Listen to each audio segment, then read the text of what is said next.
And good morning. Today is Wednesday, November the 4th, and this is Urban Talk Radio 103.5 FM, where you will hear conversation, information, education, inspiration from the American urban perspective. I am Shafiq Abdussabur, and I am your host for Urban Talk Radio. I have on with me today, we join back together my co-host, Kingsley Osei, who we were apart last week for a little bit, but we together now. And he did a great job. He did a great job last week, Thank you, Kingsley. man. The show was that show was lit. I was in South Carolina. I was in the airport. I was listening to it.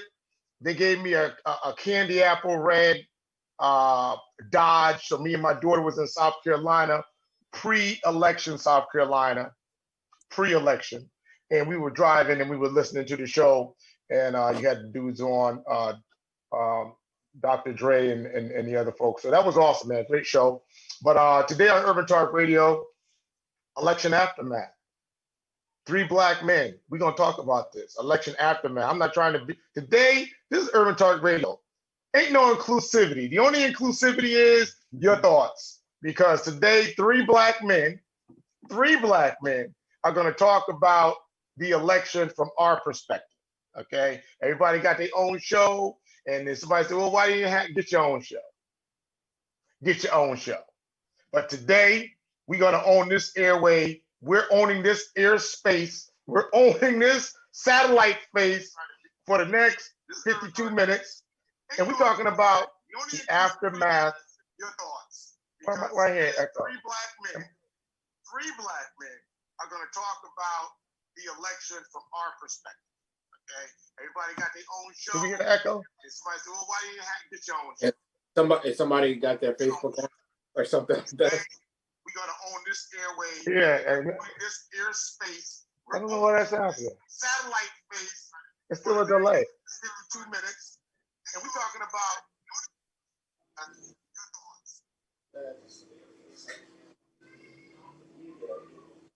All right, are we better now? We back? I'm here. I heard a delay. Yeah. We're good? We can hear you. Okay, good. All right, so today on Urban Talk Radio, we have on with us today the heavyweight champion of the world. You've seen him.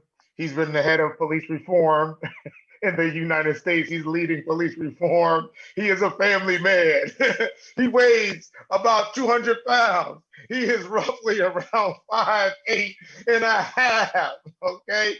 Brown skin, great smile, heavy hands. They weigh about a pound. He holds the pen, the most powerful thing in America. Our state senator, Gary Holder Whitfield, is on, my man.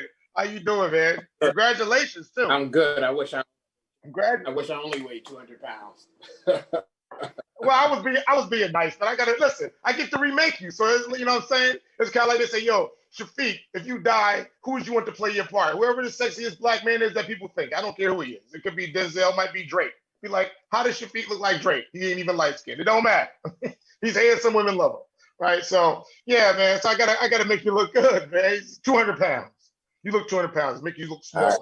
But great job. So today we're gonna talk about this on Urban Talk Radio. Kingsley, I might log off and log right back on because there's a delay and I don't know why. I might have too many apps open on my computer.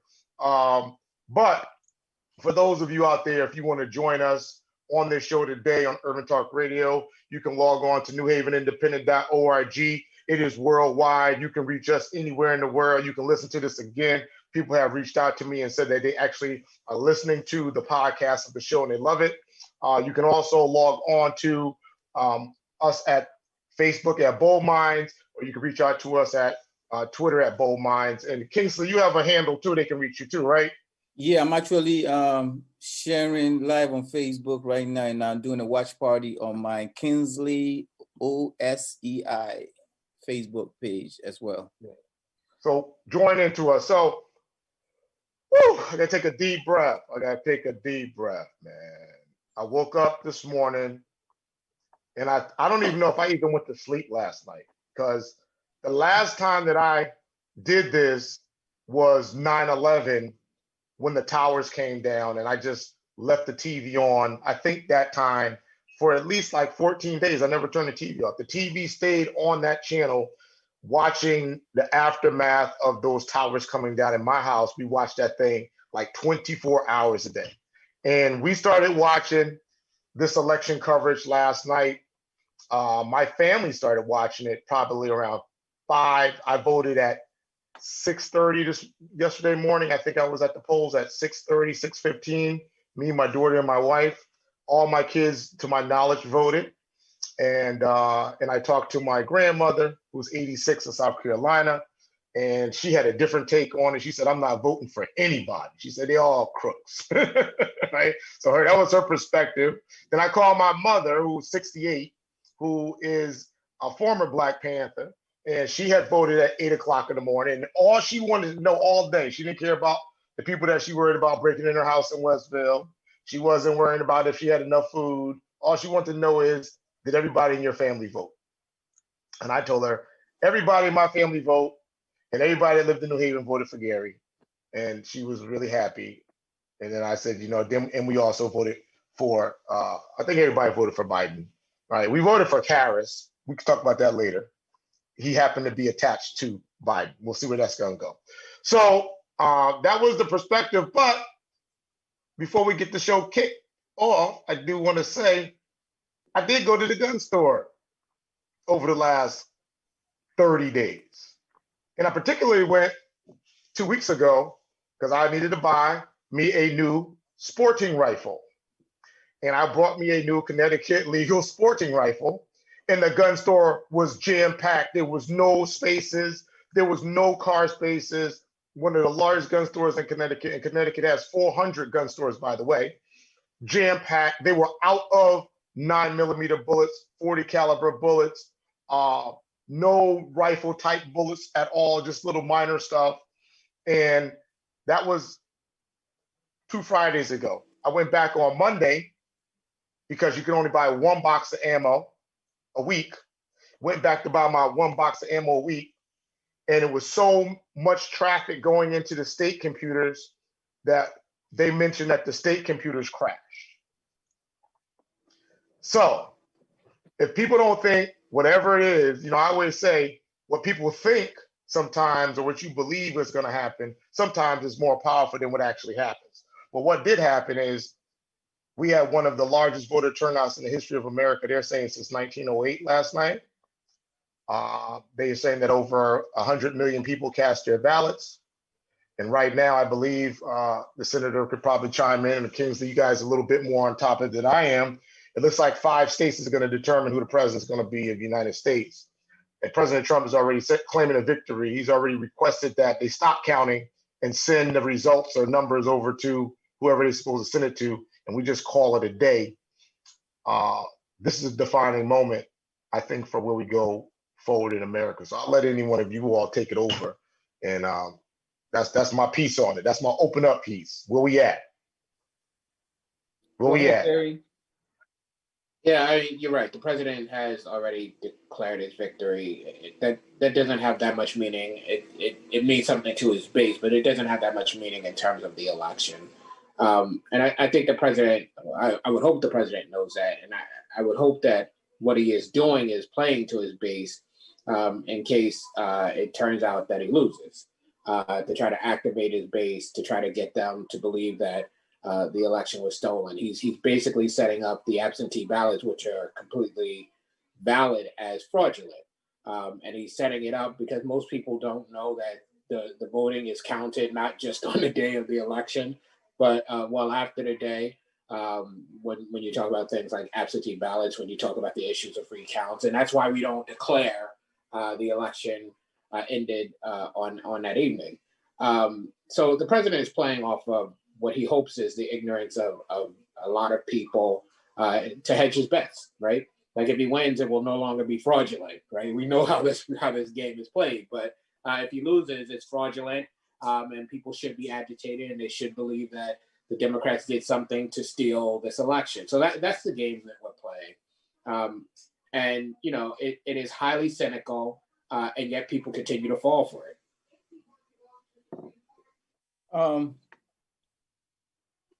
My take is decency. I mean, it saddens me that for somebody who's been in this country since 1986, it saddens me that this is a country that is the police of the world when it comes to elections. And for the first time in history, the world is watching us. If you've ever seen the movie Ghost of Cité Soleil, that is the Haitian movie with the Haitian Tupac in it.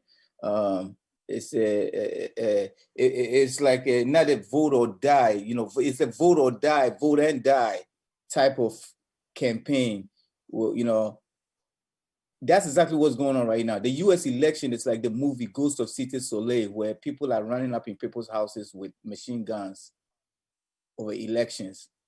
And it scares me, and I repeat, that this is a country that was the police of the world. So where is our credibility from now on going forward? How we invaded countries for fraudulent elections, and now here we are. You know, I went to sleep very late this morning. You know, I got a new baby. You know, my first one.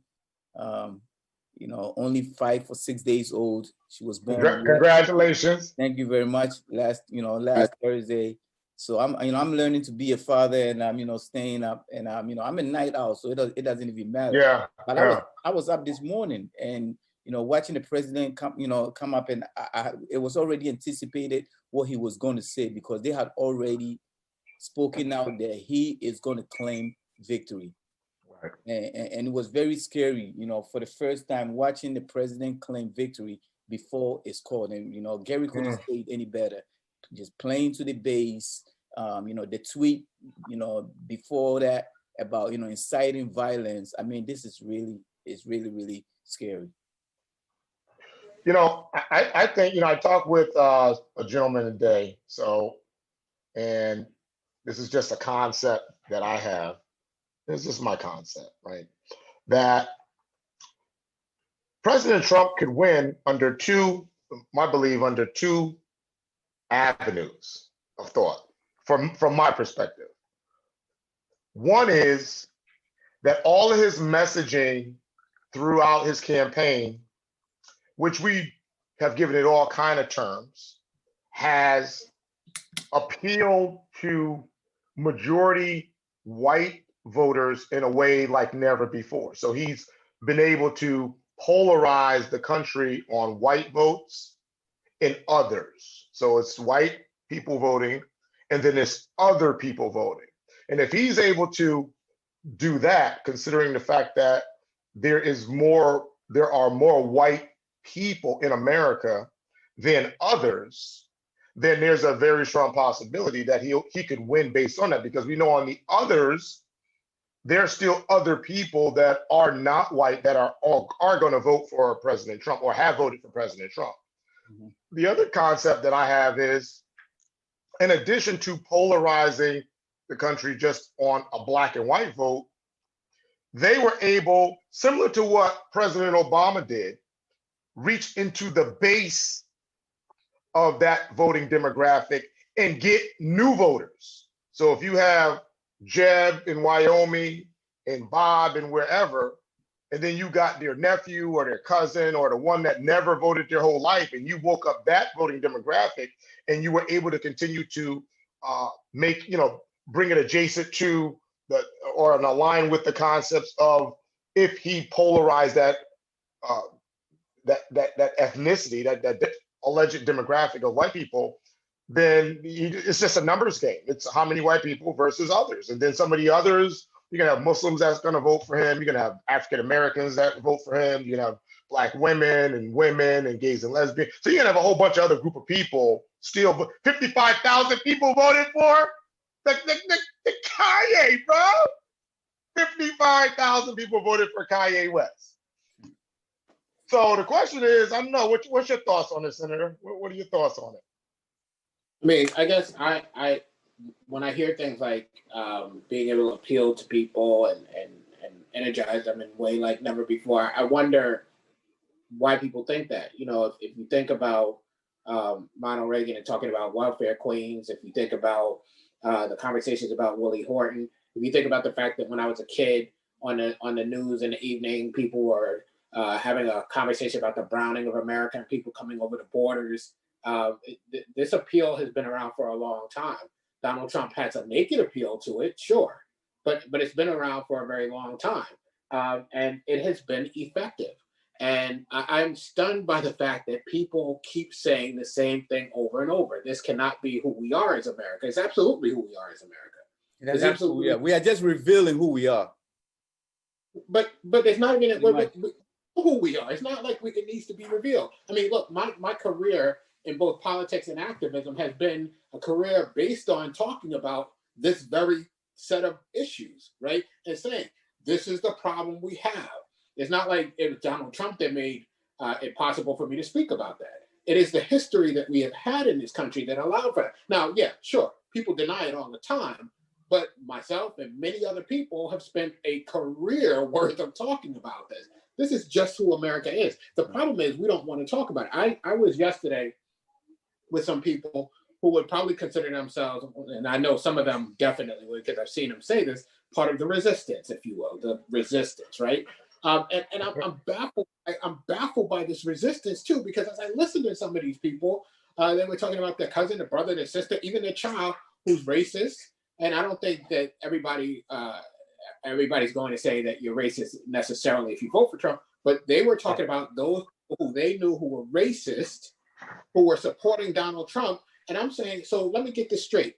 You're going to resist Donald Trump with your rhetoric, but you won't engage with your cousin, brother, son, or whomever. You will say, I can't deal with them. Well, if you can't deal with the person that you're connected to, what level of resistance do you actually have? The problem is we're not having conversations.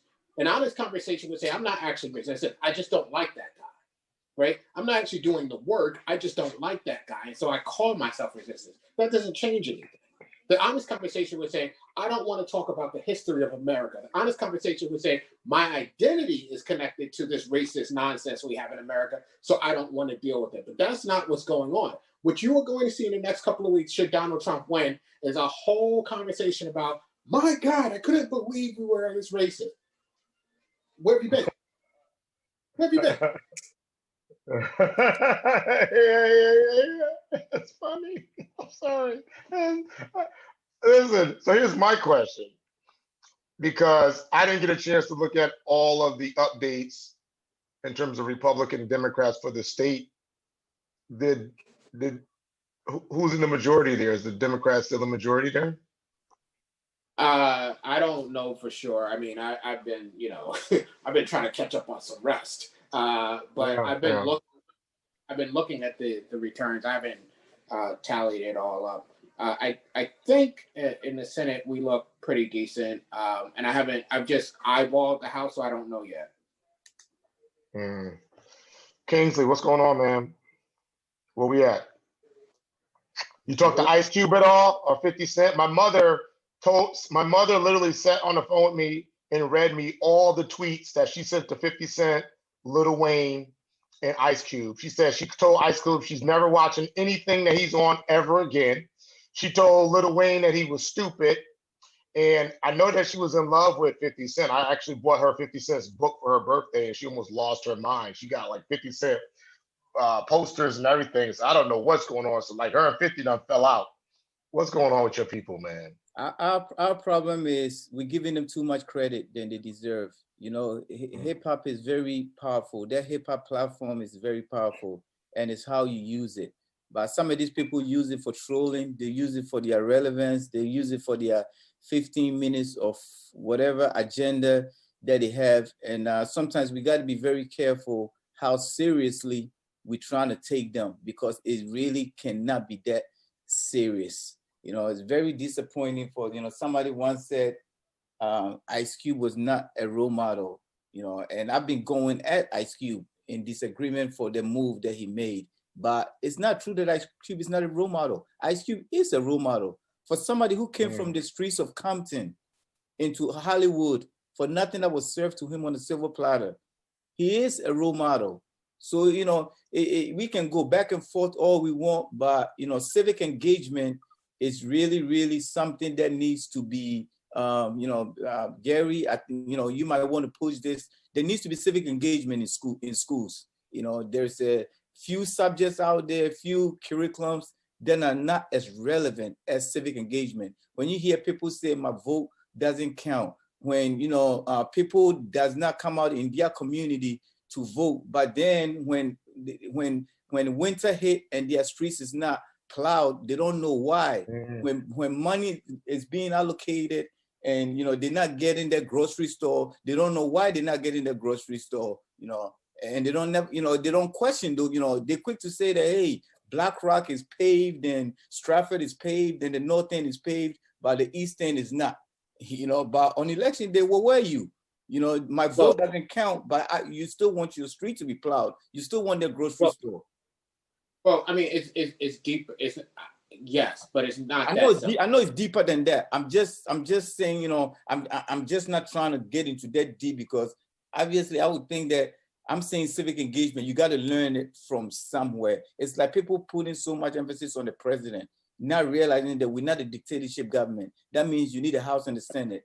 It's important that we want the president. I'm like, look, man, he could have the presidency as long as we could take over the House and the Senate. At least we can be able to check this animal.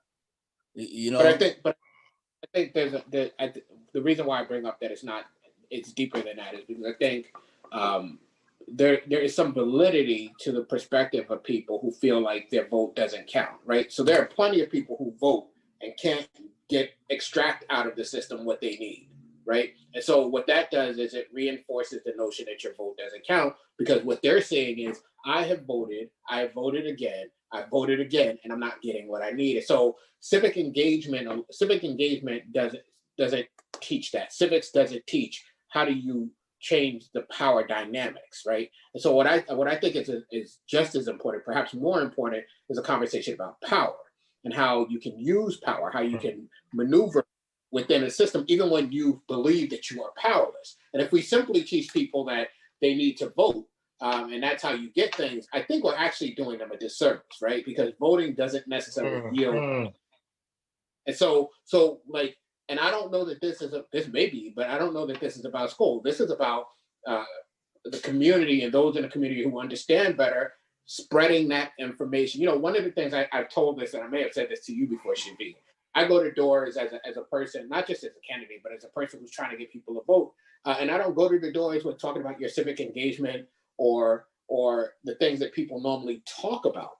I go to the doors recognizing that people feel like they have absolutely no power. And if I can give them even a scintilla of power, then they may vote. And so when I go to the doors, I go, people will say, oh, and nobody's come to my door. And I'm like, well, you want to get them to your door, right? Because people feel like that's power. If I can get you to the door, then I can have the conversation with you. I said, if you want to get them to the door, what you probably don't know is there's a list they're using. And this list, normally when we're talking about the primary in particular, this list is constituted by people who voted in 2 primaries. Now, if you vote in 2 primaries, they're going to come to the door because they're going to assume that you're a primary voter. Most people don't know that's how it works, right? And when I say that to people who people would traditionally say will not vote because they don't care, those people say, well, I can do that. And I've had many people who went from, I don't vote because it doesn't matter, to I can do that because I want to make them come to my door. And the problem, I think, is... What did you say? You won by didn't you win by 9,000 votes? A couple of thousand. Yeah. I think it was 9,000. Golly. As my grandfather would say, God knows I Reagan.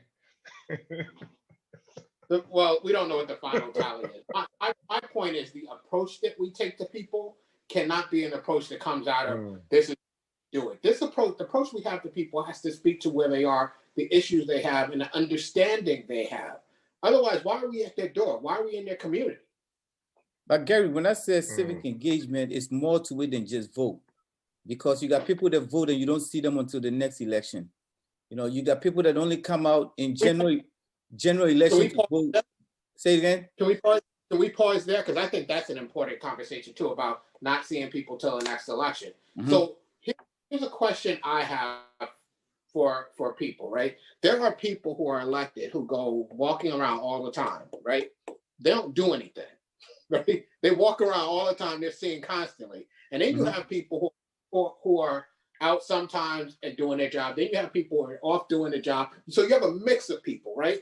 Does the mere fact that you saw the person, is that the thing that's important, or is it the fact that you expressed that you want something and they went and brought that back, right? And also there's some point at which we don't believe people need to be at our door all the time, because it would be absurd to believe that the president would be at your door all the time. It would seem absurd to most people that your U.S. senator would be at your door all the time, right? And so there's a question about at which point do you believe people should be at your door? And so the question then becomes, how do you understand such that you make that determination? If you don't understand what the people who are elected to do, you may not know that it makes sense that they weren't at your door all the time. If they have a district of 200,000 or 300,000 people, it's just the case. But you may not know that, and you may be thinking they belong at your door when they're actually doing what you need. And this is again why when we go out and we talk to these people, we have to understand what it is they see versus what it is they need to see. But remember, my point is not about them coming to your door. And it gets back to my definition of civic engagement, which is very broad. By me saying that they vote and you never see them again until that next election. And I'm not even referring to the candidate. I'm referring to the voter. Do they go to the city council meetings? Do they go to their board of ed meetings? Do they know who their town committee person is? You know, a person gets shot and boom, automatically is the mayor's fault. You know, they look at everything as the mayor, not understanding how the process works. You know, there is things in their community that can easily be solved if they know how to reach out to their city council person. But they're so busy just screaming at the mayor all the time. Right, but I will accept your premise. But what I'm saying is, let's assume that's where people are, right? And that they do, for whatever reason.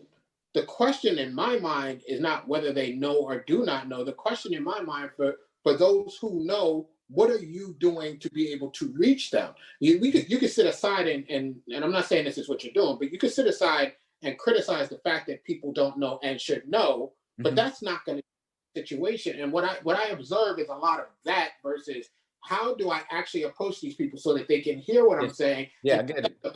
Yep, it's true. Yeah, I get it. Yep, I get it.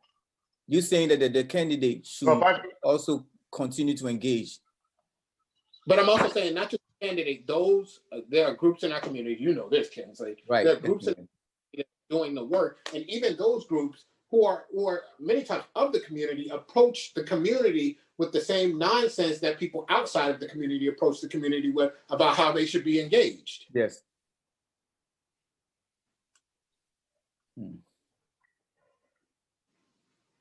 Shafiq, are you muted? Just joining us today on Urban Talk. Yep, I'm here. Can you hear me? Can you hear me? Yes. Can you hear me? Yeah. I'm fighting with my computer, Jay. If you're just joining us today on Urban Talk Radio, I have with me my co-host, Kingsley Osei.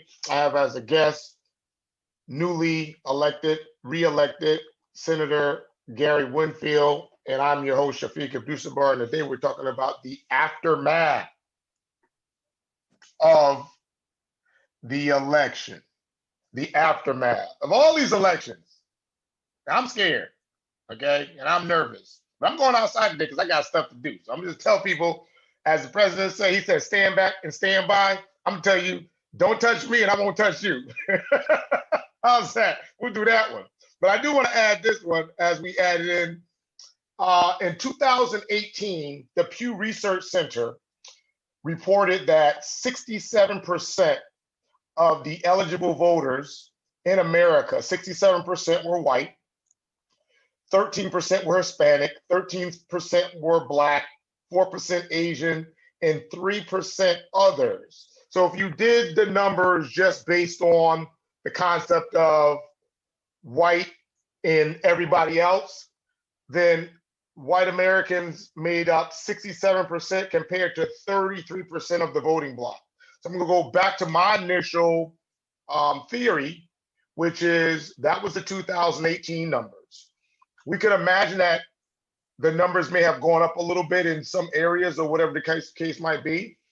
Let's just say if in fact 1 million more white voters are registered, and let's just say 500,000 more were registered in the category, those numbers could still stay in the percentiles. It would just be more voters. So my initial premise of this show was, if the president and the Republicans, which seem to be riding a two-wave message. The one-wave message is we're conservative. Well, I can tell you I'm conservative. I am a conservative person. I have very conservative views, right, about a lot of different things. But I'm conservative, and I also understand other things from different perspectives, being Black, being Muslim, growing up in the hood, and all that other different stuff. So I may not say I'm conservative and I'm just going to stick, I believe that women should have the right to choose with their body. That's their body. If they're having a baby, that's the baby coming out of their body. I'm not able to have a baby. I will never, in the history of what I understand as humanity, to ever be able to have a baby. So that's none of my business, right? I think that if the woman is pregnant and she's in a relationship with her husband and it is their baby and like they know it's their baby and they're going through some things, should the husband have some input? Yes, but ultimately it's her body. So I might be conservative and I'm not, about different things, but when it comes to something like abortion, it's none of my business, right? There's a whole lot of issues. So I just want to clarify how I'm conservative opposed to not. But Shafiq, on that note, leave it on that note. You took and conservative. I mean, what is conservatism? Okay, but let me just finish my point. So my point is, the Republicans have kind of come with this conservative thing, like, hey, listen, we don't want a lot of taxes.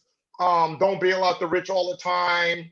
Kind of like, let's be stern on crime. If I want to protect my property, kind of stuff. The cultural so-called values of America, as we constantly redefine those. But they've also embraced things like supremacy on a lot of different levels. I'm not even gonna get into white supremacy because I think for me to talk about white supremacy is the deflection. I'm gonna go back to some things that are being said. True supremacy is my ability to have the power to be able to dictate your circumstances over mine. That's the true supremacy. And that can come because of finances, of race, of ethnicity, of gender, of a whole lot of different things. And if you got all 5 of them in a pocket, then you're hitting on all cylinders. But the Republicans have seemed to be able to go from being a conservative to saying, you know what, we'll tack on to anything that keeps us to constantly have this bereavement of power. So now I would imagine you've got something on the area of probably 70% voting block. Let's just say 70% white voting block. And if they all vote on these kind of like Republican conservative values, I don't see how Biden and Harris beats this. I just don't. Wait, you don't see how Biden and Harris meet what? I don't see how they. So what I'm saying is, if the Republicans and president have been able to polarize the people nationally and say, this is the end of, they're kind of like the sky is falling. This is the end of white America. You got to vote for me or else everybody's going to it's not going to work anymore. It's more votes. By bodies, there's more votes of white votes in America over everybody else's vote. Does that make sense? Yeah, that's what the Pew said. Yes, Pew says 67% in 2018. We don't need a poll. We just know by population and more white votes, which is why the conversation that has developed in America about what are Black people doing and what are the Latinos doing is absolute nonsense, right? This is a white problem. They've taken a white problem and made it a problem of everybody but white folks. It's not, Donald Trump is not getting elected because of the minority racial populations in this country. He's getting elected because the majority population is voting for him. And so whether some people of the minority populations vote for him, that's not the reason he's getting elected. He is getting elected because of the majority population, which is why you have to have a conversation about whiteness, white supremacy, because that is what this conversation is about. Look, the people, Shafiq, who you talk about, who have all those other things that allow them to do the things they do, could not do it without the existence of whiteness in this country, right? Because it is whiteness that has allowed people to believe that they are okay when they are not okay. At least I'm not black. At least I'm not in that category with those people. At least I'm not from the S-hole country. That's the reason why it still works today. And so they are clinging to the thing that never was. And similarly, they cling to the notion of an America that never was. He mentioned conservatives, and I feel like we are divided by liberal and conservative. Yes, you know, conservatives leaning Republican, liberals leaning Democrats, and I feel like these are all labels. And I said conservative. What is the definition of a conservative?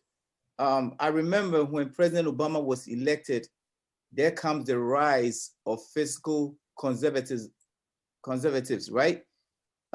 Tea Party, boom, came in. Koch brothers, Koch brothers poured in so much money, getting people like Paul Ryan elected to deal with the taxes and whatnot.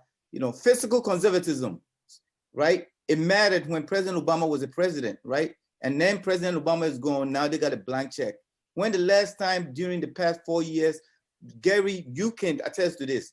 When the last time during the past 4 years have you heard conservatives or Republicans address anything about spending? You have not heard the word spending.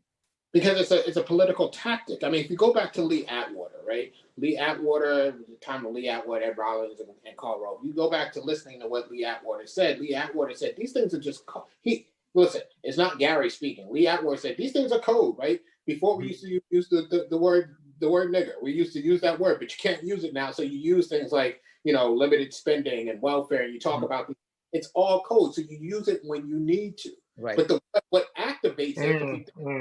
Think about where it came from a racialized conversation, which is why, again, I will take you back to the conversation about whiteness, because whether you say it or not, that is what it is. That's not me making up. That's what they have actually said. And the problem is we don't even know that they've said this. So then we have a conversation where we go, well, let's talk about this versus that and that versus that. No, they are very clear about what they're doing. They will use the tools in the toolbox. And in America, racism and white supremacy is a big tool that you can still use in 2020. Now, I said, why did they spend so much money, billions of dollars in election? All this money is being spent in election because we are not engaged. We wait until the fourth quarter of elections to try to find out what candidate do we want to vote for. And then we start going into Google and just start pulling out anything that justifies our reason to vote or not to vote. Why is so much money being spent to convince you to vote, or so much money being spent to suppress you from not being able to vote? Our lack of engagement in, I would say, current events, back to the word civic engagements. Again, if we are engaged, knowing what we need to do, understanding that, hey, politics is our everyday of life, whether you like it or not, it's your everyday way of life. And if you understand how it works, and if you accept that it's your way of life, then you will not wait until the fourth quarter to just watch all these ads being run about, you know, Joe Biden is a pedophile and he's this and he's that. Yesterday, a guy posted up on Facebook and he said, yeah, Trump give, you know, he may not act as a Christian, but he give Christians a hope and this and that. And I said, hold up, you know, allegedly, this man got 21 cases of rape, one in court right now. Our taxpayers' dollars is being spent for, you know, to use the, you know, somebody to go defend him because he can't show up in court. And you over here telling me, I said, before you tell me anything about Christianity, pull out the 10 commandments. Okay, let's not even talk about Constitution. You pull out the 10 commandments and let's talk about Christianity. You cannot cage kids and tell me about Christianity. You cannot divide family and tell me about Christianity. You can't keep moving the goalposts how it fits you and talk about Christianity. So, you know, get back to that whole word conservatism. You cannot move the goalposts on conservatism because we call ourselves, we may consider ourselves liberals, but we are more conservatives than the conservatives themselves. I think we could focus on whether people are actually Christian or not, and I have my thoughts about that. I don't focus on the 10. I told him it was a voting wedge, basically. You know, that was my take. Right. I get it, but if I were going to make an argument against whether they're Christian or not, I'd focus on the golden rule, and none of what they're doing applies to the golden rule. But Right. but I think we need to focus on the problems we have if you're on the same side, because I understand again that the other side had a 40-year focus on the Supreme Court. I understand that the other side had multi-decades focus on certain types of language. I understand that but when I look at my side, we have a focus on the election at hand, right? That's problematic. There's no thing that we understand. There's no underlying message, right? Now you could say that the underlying message is we want to do all this good, but that's too big, right? Like, what is it we're trying to accomplish? What candidates are we putting in place so that we can accomplish those things? And we're not trying to accomplish good. That's just way too big. So what are we trying to do? What do I clearly understand we're trying to do? I'll put it to the state of Connecticut. What does the Connecticut State Democratic Party stand for? I don't know. I don't know anyone that knows, right? That's a problem. Yeah, I don't know either. I don't know either. I can tell you what I do know. What I know is, and I said, I'll just put this theory out there. So what I believe is there's three Black Americas right now. There's one Black America, which are the people on the ground. We'll call them the grassroots. They are Black Lives Matter folks. They are former activists or current activists. There are people that are actively involved in those type of movements, whether it's through social media or on the ground. It's folks that are somewhat economically or educationally disenfranchised, or in some cases, they are educated, but they're educated and they're in the grassroots. I believe there's a second group, and that second group is actually the three of us that's on this radio show right now. It is the Senator Winfields, it's the Kingsley. We can call them, influencers of the urban community. We are in our age group between maybe 35 and let's just say maybe like 55. And some of us hold office, some of us are on standby to hold office, some are desiring to hold office, and we are involved, as what Kingsley says, in that civic engagement. And then there's what we can call the old school people, the old guard. They are 55 and up. Some of them have been sitting in offices elected for 20 years, 15 years, 30 years. Some of them are reverends. Some of them are old civil rights leaders. They have the crown, if you will. And they're the ones, in some cases, kind of controlling the power structure and the demographic. And I think right now, these three groups, we all are trying to go to the same place, but we're taking different roads. We have different philosophies. We'll all probably end up in the same place, but we're almost operating in a social distancing way. Whereas as long as you keep your distance from me, I won't come at you. You don't come at me, I don't come at you. Because the reason I said that to you, Senator, is because I keep hearing this theme about as people wanting to run for office, and you hear folks say, "Oh no, wait, it's not your time. Oh, let's negotiate. Let's talk about something else. Let's look at this thing from a different thing." And it's like, bro, if you're in the Democratic Party and you holding big office and you making big moves and you coming to me or you coming to us telling us that the Democratic Party is doing nothing for Black people and for us, then why the hell are you trying to make me be patient about this? We ain't got no patience. And so my thing to you is 10,000 votes, man, damn near 10,000 votes, right? So the people obviously want you there. What do we do, man? Do we sit back and wait and let people sit? Or do we create an agenda? How does that go?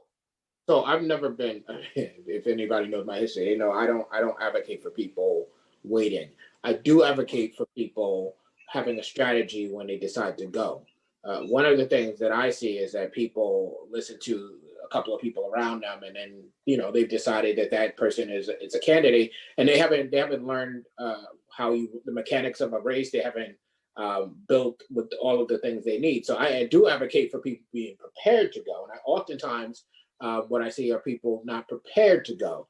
I spend a lot of my time with young people trying to help them understand how they could run a race. I have no problem with somebody running. Look, I want more people running. I think that's how it should be. I don't necessarily want you winning over me, right? But I want people running. I want people. Yeah. I want people in the space. I want people able to win, because I think it's important. I think it makes people who are already in the system more responsive. If you not only can get in and run, but there's a possibility you can actually win. So look, I'm not worried. Right.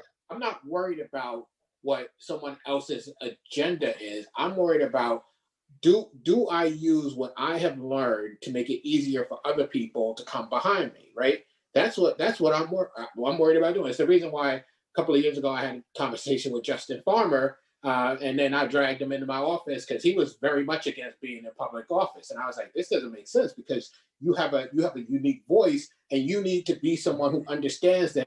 Yes, you can do the things on the street because that's what I did for years, right? But at some point, if you're just saying to people, look, I want you to listen to me, they laugh at you because they go, all you're going to do is speak to me, right? Which is why I say to people, there's one thing to speak truth to power. It's another thing to speak power back to power. Malcolm said, you have to speak to people in the language they understand. You know what people with power understand? Power. You speak some truth to them, they're like, stay on the street and keep speaking, right? Don't come in here, figure out how this works, and then take the information you have back out into the community. So what I'm telling young people is, not only should you get involved, go inside, but then take that information back outside so that you can bring in a whole class of people, not just where you live, take it and spread it everywhere. So you can bring a whole class of people who will do it differently. That's the thing that as a matter of fact, what we're doing is we're saying to people, even the people inside, we're saying to people, oh man, it ain't working the way I want, stay away from it. It doesn't make sense to me. It isn't working the way you want. Right. Take it over, change it, but you can't take it over by yourself. Fix it or get out the way. My thing is fix it or get out of the way. And if you was there, I gotta take a clip.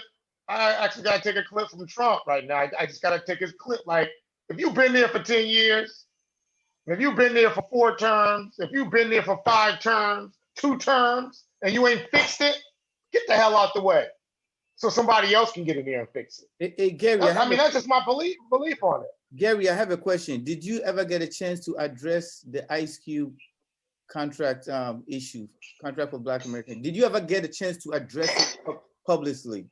Have you got a chance to do that yet? I haven't been on like a press forum, but people ask about it all the time, sure. But I haven't like in the press. But look, I think I'm going to give Ice Cube the benefit of the doubt. I'm going to say that I can understand where he's coming from. What I don't like about this whole thing is the notion that in the last couple of weeks, you all of a sudden look at a president who hasn't been focused on this population, and you say, oh, this is what we're going to do together, because all he's going to do is use you, right? And yet people can say, well, he had an agenda where he let out 30 or so people from prison, and he's got this prison reform thing. Well, that's not special. Barack Obama actually let out more people. We just don't know that because we don't pay attention. And you can say, well, he's going to do these things for business, but the Small Business Administration under the administration that's in office currently, Donald Trump, has a lot to do with whether or not we're going to be able to survive as businesses. And have you looked at how Donald Trump's Small Business Administration interacts with the Black community? So, I mean, if we're going to have this conversation, you have to have people who actually understand what's happening. Otherwise, somebody says to you, here's a platinum plan, and you go, wow, what about that? That's good for us. But look at what he's been doing. Platinum? I got nameplate. So I'm not out to kill Ice Cube over the fact that he's engaged in this platinum plan. Again, my approach is different. I'm out to say to the community, look, let me explain to you why I don't agree with this. Because it doesn't matter to me whether we like or dislike Ice Cube. It matters to me whether we have the information to make our own informed decisions. But for you, as somebody who just, congratulations again, just won your seat, in that 11th 12 hour where you are busy on your GOTV, which is your get out the vote, and somebody trying to get a meeting to discuss some type of plan. And to me, I feel like I'm still learning the process, like I said, civic engagement all the way through. It's either you know it or you don't know it all, and you are continuously learning. I mean, you have the DNC convention and you have the Republican convention, which we look at it like it's some type of celebration. But some of us don't understand that it's a place for where the party's platform of whatever the policies are going to be. So to me, I'm like, okay, Cube, in the past 4 years, where were you? Why you wait till this person is trying to get voted out to win an election, and you talking about is either you sign on to this contract else, and meanwhile you have not offered me anything in terms of, are you going to help me win just so that we could implement this? And where were you 4 years ago? There is, I have all this thing into perspective, and people are just drawing it into conclusion that, hey, he did something that nobody did, and black folks, we are always taken advantage of. And I said, look, man, you preaching to the choir. It's a broken record. We have 4 years to present the black candidate if that's what we needed. Let's not wait till the fourth quarter and all of a sudden we got demands. I am not in agreement to that. And this is a special election for everything or what have Democrats done. I said the last time I checked, when a black man was being shot in the back and I tuned on to CNN, it was a Democrat trying to bring the police to justice and Republicans defending the police. We could go on and on and on. But we hear the music. If you're just joining us today on Urban Talk Radio, you join the end of our show. I'm Shafiq Abdussabur, your host, and I have my co-host, Kingsley Osei. Our guest on the show today was, congratulations, Connecticut Senator Gary Winfield, I believe one of the hottest elected officials in the state of Connecticut right now, probably in the tri-state. We're going to keep our eye on you. Keep our eye on you, Senator, and see that you go to bigger and better places, that God bless you and your family. And we thank you all for joining Urban Talk Radio 103.5 FM, New Haven, newhavenindependent.org. And we'll close the show with saying, God bless America and save us all. Gary, I'll reach out to you, man. We'll put something together. All right. On Zoom, all right? Yep. Congratulations, brother. Yep. Good job. Adapt and a salute. Oh my God. Oh my God.